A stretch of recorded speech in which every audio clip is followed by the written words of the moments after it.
تو پہلگام میں جو دہشت گردی کا نشانہ بنے، ہم ان شہریوں کے ساتھ اظہار ہمدردی بھی کرتے ہیں اور اظہار افسوس بھی کرتے ہیں۔ ہاشم موسیٰ اینڈ طلحہ علی، یہ تو ہے نا جی پکی پکی بات ہے کہ پاکستانی ہیں۔ یہ سرحد پار آتے جاتے تھے، لشکر طیبہ کے ساتھ ان کے بڑے گہرے مراسم تھے۔ کیونکہ اس پورے فالس فلیگ آپریشن یہ جھوٹا آپریشن تھا، اور ان کے پاس نہ کسی قسم کے شواہد تھے نہ ثبوت تھے، اور جس بھونڈے طریقے سے انہوں نے یہ آرگنائز کیا اس کی ایک ایک چیز کھل کے سامنے آتی رہی۔ 10 مئی کو انڈین سٹرائک سے کم از کم 6 پاکستانی ایئر فیلڈز کو ٹھیک ٹھاک قسم کا نقصان پہنچا۔ 6 Pakistani air bases air fields کو نقصان پہنچا ہے۔ انہوں نے بیسز کو ٹارگٹ کر کے ڈیمونسٹریٹ کی اپنی کیپیبلٹی، یہ گھبرا گئے۔ اس کے علاوہ اس سے پہلے ان کے 9 کیمپس کو انہوں نے ٹارگٹ کیا جہاں 100 کے قریب لوگ انہوں نے مار ڈالے۔ میرا سوال ہے پوری قوم سے، بھارت 4-5 دن میزائل مارتا رہا، ہماری ایئر بیسز کو نشانہ بناتا رہا، بری فوج نے کیا جواب دیا بھارت کو، یہ مجھے بتائیں۔ عاصم منیر اور ان کی ٹیم پھنس گئے تھے ہندوستان کے ہاتھوں۔ ان کو لگ رہا تھا کہ ہمیں شکست ہو گئی ہے، اب ہمارے پاس کوئی آپشن نہیں رہی ماں سوا اس کے کہ ہم نیوکلیئر ہتھیار استعمال کریں ہندوستان کے خلاف۔ اس بیس کے اوپر 4 سرفیس ٹو سرفیس براموس میسائل آئے، سرفیس ٹو سرفیس یا ایئر ٹو سرفیس، یہ مجھے نہیں پتا۔ تو پائلٹس جو ہیں وہ پہلے دوڑے کہ وہ اپنے جہازوں کو سیکیور کریں۔ اچھا، اور جیسے پہلا آیا وہ زوم کر کے اوپر سے دوسرا آیا، پھر تیسرا آیا، پھر چوتھا آیا، جو کہ انفارچونیٹلی بولاری میں ڈائریکٹلی آ کے ایک ہینگر پہ لگا جہاں پہ کہ ہمارا اے ویکس کھڑا تھا جو ڈیمیج ہوا، جہاں پہ شہادتیں بھی ہوئی۔ میرا گھر چکلالہ میں، پاکستان میں چکلالہ ایئر بیس، نور خان ایئر بیس ڈائریکٹ ہٹ ہوا ہے براموس میزائل سے۔ وہاں پہ گراؤنڈ پہ ایسٹس جو ہیں وہ عینی شاہدین کے مطابق بے تحاشا نقصان ہوا ہے، اس کی بھی یہ بات نہیں کرتے۔ نمسکار دوستوں، 1 سال ہو گئے پہلگام آتنکی حملے کو۔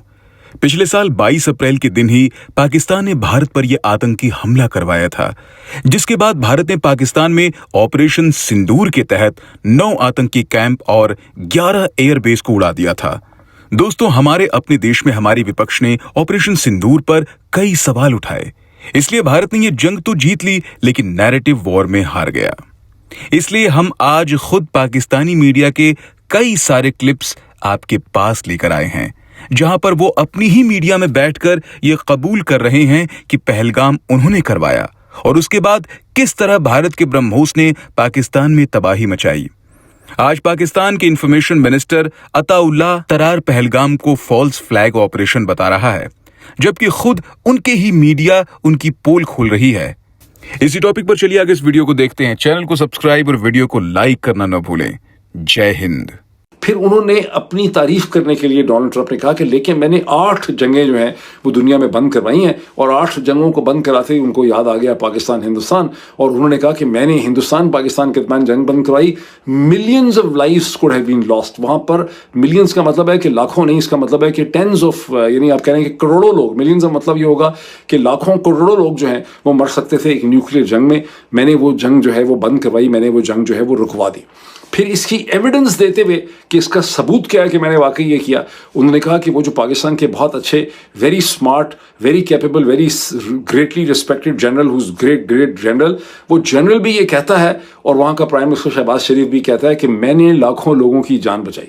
اب جب یہ خبر لگاتے ہیں ڈان میں، ٹریبیون میں، اور جو بھی اس کی بناتے ہیں پاکستان کے اندر، اس کا چرچا کرتے ہیں دکھانے کے لیے کہ ڈونلڈ ٹرمپ نے جنرل عاصم منیر کی دوبارہ تعریف کر دی ہے، اس میں اس کی تشریح نہیں کی جاتی ہے، اس کی انٹرپریٹیشن نہیں کی جاتی ہے کہ اصل میں ڈونلڈ ٹرمپ کیا کہہ رہے ہیں۔ ڈونلڈ ٹرمپ یہ کہہ رہے ہیں کہ اس کا مطلب یہ ہے، وہ یہ کہہ رہے ہیں، اس کا ذرا انٹرپریٹ کریں، وہ یہ کہہ رہے ہیں کہ عاصم منیر اور شہباز شریف بیچارہ تو خیر اس کی اوقات کوئی نہیں، عاصم منیر اور ان کی ٹیم پھنس گئے تھے ہندوستان کے ہاتھوں۔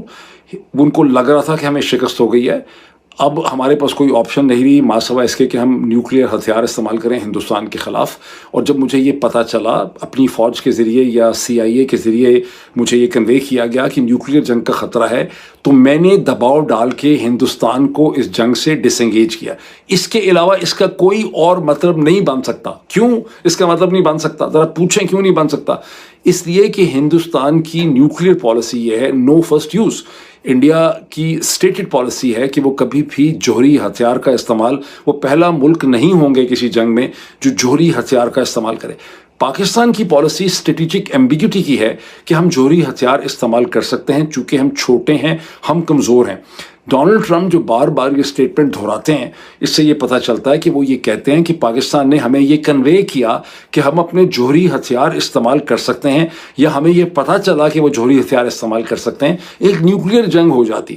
اب یہ ذہن میں رکھیں کہ جو ملک جس کی پالیسی یہ ہے کہ ہم فرسٹ نیوکلیئر اسٹرائک نہیں کریں گے، اس کو اپنے اوپر یہ اعتماد ہے کہ اگر ہمارا دشمن ہم پہ پہلے نیوکلیئر اسٹرائک کرے گا تو پھر ہم اس کے پرخچے اڑا دیں گے. سیکنڈ جو اسٹرائک کیپیبلٹی ان کے پاس ہے، کیونکہ ان کا جو حجم، ان کا جغرافیہ بہت بڑا ہے، ان کے پاس سب میرینز بھی ہیں جس کے اوپر نیوکلیئر ایسٹس ہیں.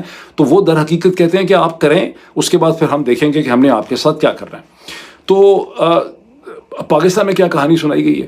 پاکستان میں یہ کہانی سنائی گئی ہے کہ ہم نے ہندوستان کو اپنے میزائلز کے ذریعے اتنا مارا کہ بزدل ہندوؤں کی چیخیں جو ہیں وہ آسمان پہ چلی گئیں بھگوان کے پاس، اور پھر اس کے بعد وہ زمین پہ گر گئے اور انہوں نے معافیاں مانگی اور انہوں نے ڈونلڈ ٹرمپ سے ہاتھ جوڑے، انہوں نے کہا کہ ہماری صلح کروا دیں. لیکن ڈونلڈ ٹرمپ کی ہر دفعہ اسٹیٹمنٹ سے آپ کو یہ پتہ چلتا ہے کہ یہ بات جھوٹ ہے.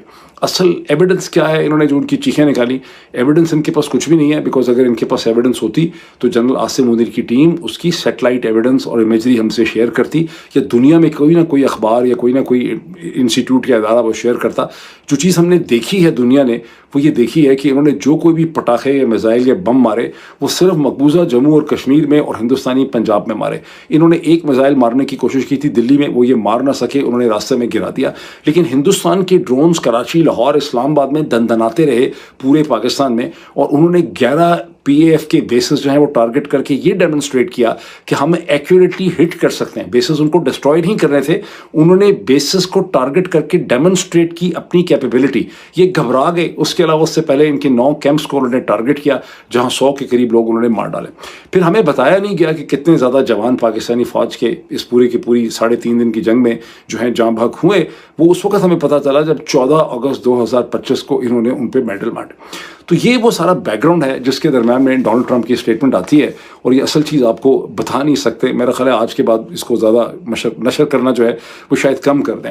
تو انہوں نے بتایا کہ یار ہم تو یہ ایئر ڈیفنس کی ٹیکنالوجی لینے آئے ہوئے تھے، کیونکہ ایئر ڈیفنس ہمارا سسٹم پورا انڈیا نے جو 4 دن کی جنگ ہوئی تھی اس کے اندر بریچ کر دیا تھا، اور ان کے براموس میزائل نے آ کے ہماری جو ہے وہ اپنی مرضی سے ہمارے ایئر بیسز کو مارا ہے، بے تحاشا ہمارا ایئر بیسز کو. بلاری ایئر بیس کے اندر جو ہوا ہے، گراؤنڈ کے اوپر ان کے ایسٹس ہٹ ہوئے ہیں، اس کے اوپر یہ سالے بات ہی نہیں کرتے یار. ٹھیک ہے، وہاں بھی تو بات کرو نا. مگر واشنگٹن پوسٹ کی سیٹلائٹ امیجری اگر دیکھیں، اور یہ اسی کو انڈیا ٹوڈے جو آپ دیکھ رہے ہیں انہوں نے پوسٹ کیا ہے، اگر اس کو آپ دیکھیں تو پتہ چلتا ہے کہ 10 مئی کو انڈین سٹرائک سے کم از کم 6 پاکستانی ایئر فیلڈز کو ٹھیک ٹھاک قسم کا نقصان پہنچا. 6 Pakistani air bases, air fields کو نقصان پہنچا ہے، اور یہ واشنگٹن پوسٹ اس کو کنفرم کرتا ہے. آپ ایک ایک چیز کو ویریفائی کر سکتے ہیں، چیک کر سکتے ہیں. پاکستان کا نیریٹو کیا تھا؟ ہم نے سب کچھ انٹرسپٹ کر لیا، ٹھیک ہے، کوئی خاص ہمارا نقصان نہیں ہوا. میرا گھر چکلالہ میں، پاکستان میں چکلالہ ایئر بیس، نور خان ایئر بیس ڈائریکٹ ہٹ ہوا ہے براموس میزائل سے. وہاں پہ گراؤنڈ پہ ایسٹس جو ہیں وہ عینی شاہدین کے مطابق بے تحاشا نقصان ہوا ہے، اس کی بھی یہ بات نہیں کرتے. ٹھیک ہے،